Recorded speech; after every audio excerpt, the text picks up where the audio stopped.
As luzes da cidade de Medicine Bois, em 1953, mal conseguiam perfurar a densa névoa que se arrastava pelas ruas desertas. O vento assobiava entre os prédios de madeira, um som solitário que ecoava o vazio daquela noite. Cada janela era um olho escuro, observando o nada. Uma sensação pesada, como um presságio, pairava sobre a cidade. Um segredo silencioso, compartilhado por todos, mas nunca falado. Na pequena central telefônica, June trabalhava no turno da meia-noite. O silêncio era sua única companhia, quebrado apenas pelo zumbido suave do painel de controle. De repente, uma luz se acendeu.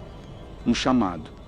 Surpresa, ela conectou a linha. Uma voz arranhada, quase um sussurro de estática, cortou o silêncio. Era uma voz que não pertencia a ninguém da cidade. Ela dizia apenas 3 palavras: o arquivo aberto. E então, silêncio novamente. A conexão caiu, mas o eco daquelas palavras ficou, gelando o ar ao redor de June.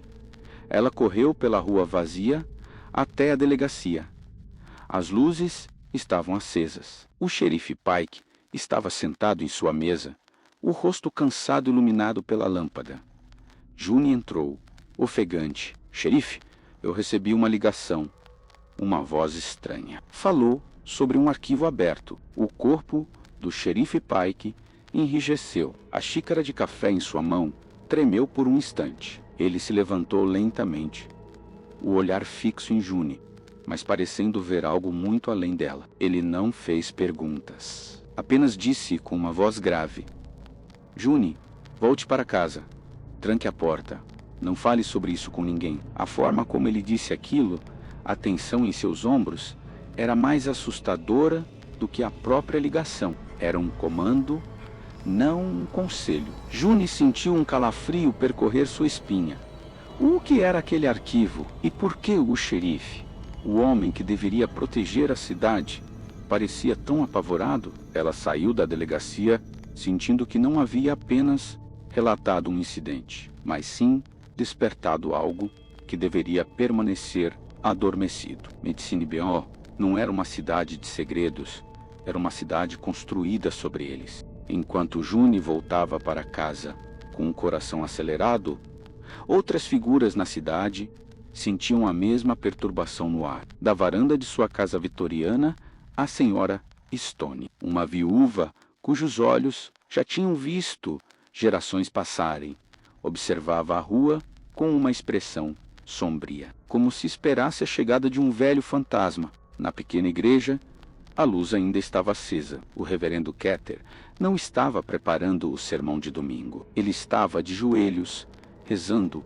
fervorosamente, suas palavras ecoando sobre coisas antigas que a terra não consegue mais segurar. E no outro lado da cidade, o Dr. Husk, normalmente um homem de ciência e lógica, andava de um lado para o outro em seu consultório, as mãos tremendo, seu olhar perdido na escuridão lá fora. Cada um deles, em seu próprio santuário de silêncio, sentia a mesma coisa. O passado não estava morto, ele estava apenas esperando.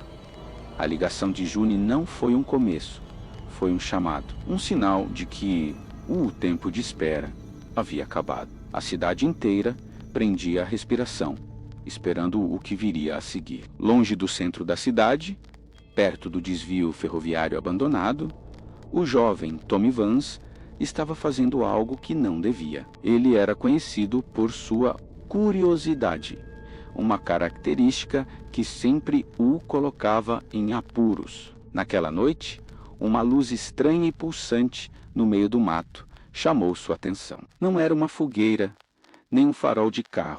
Era algo diferente. Ignorando o bom senso, ele se embrenhou na vegetação densa. Seguindo a luz, o ar ficou mais frio. O som do vento foi substituído por um zumbido baixo e constante. Ele chegou a uma clareira e viu algo que nunca tinha visto antes. Uma pequena estrutura de concreto, sem janelas, com uma única porta de metal. A luz pulsava de uma fresta sob a porta. A curiosidade venceu o medo. A porta não estava trancada. Ele empurrou. Dentro, o lugar era vazio, exceto por uma única caixa de metal empoeirada sobre uma mesa. O zumbido vinha de dentro dela. Na tampa, uma etiqueta amarelada dizia: caso número 9. Sem pensar, Tommy agarrou a caixa. Era fria, anormalmente fria ao toque. O zumbido pareceu se intensificar, vibrando através de suas mãos. Ele sabia que aquilo não deveria estar ali, e sabia que precisava levar para alguém. O interior da delegacia do xerife Pike parecia um palco para uma peça sombria. O reverendo Keter estava lá, o rosto pálido. O Dr. Husky roía as unhas, incapaz de ficar parado. June sentava-se num canto, abraçando a si mesma. E no centro de tudo, na mesa do xerife, estava a caixa de metal que Tommy Vance trouxera, o caso número 9. O zumbido baixo e constante que vinha de dentro dela enchia a sala, um som que parecia entrar nos ossos de todos. O xerife Pike olhava para a caixa como se fosse uma serpente pronta para atacar. Ninguém ousava tocá-la. Ninguém ousava falar. O que quer que estivesse lá dentro, eles sabiam. Eles sempre souberam. Era o segredo central de Medicine BO, a fundação podre sobre a qual suas vidas foram construídas. A porta da delegacia se abriu com um rangido. A senhora Stone entrou, o xale preto cobrindo seus ombros. Seu rosto, enrugado pelo tempo, estava impassível, mas seus olhos queimavam com uma urgência terrível. Ela olhou para a caixa, depois para o xerife. Vocês são tolos.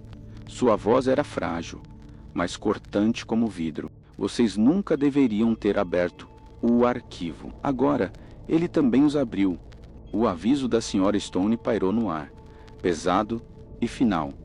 O zumbido da caixa pareceu cessar. Por um instante, houve um silêncio absoluto. Um silêncio tão profundo que todos podiam ouvir seus próprios corações batendo descompassadamente. E então, um novo som começou.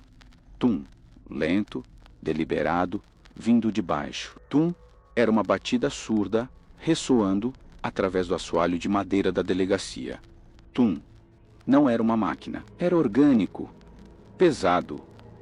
Todos os olhares se voltaram para o chão, depois para o xerife Pike. O rosto do xerife, antes tenso e controlado, agora se desfazia em puro terror. Seus olhos estavam arregalados, fixos num ponto do assoalho, como se ele pudesse ver através da madeira. Ele sabia o que era aquele som. Ele sabia o que estava acordando bem debaixo de seus pés. Era o caso número 9. E não era apenas um arquivo. O segredo de Medicine BO não estava na caixa. A caixa era apenas a chave. O verdadeiro horror estava enterrado sob a própria cidade. E agora ele estava batendo na porta, por baixo,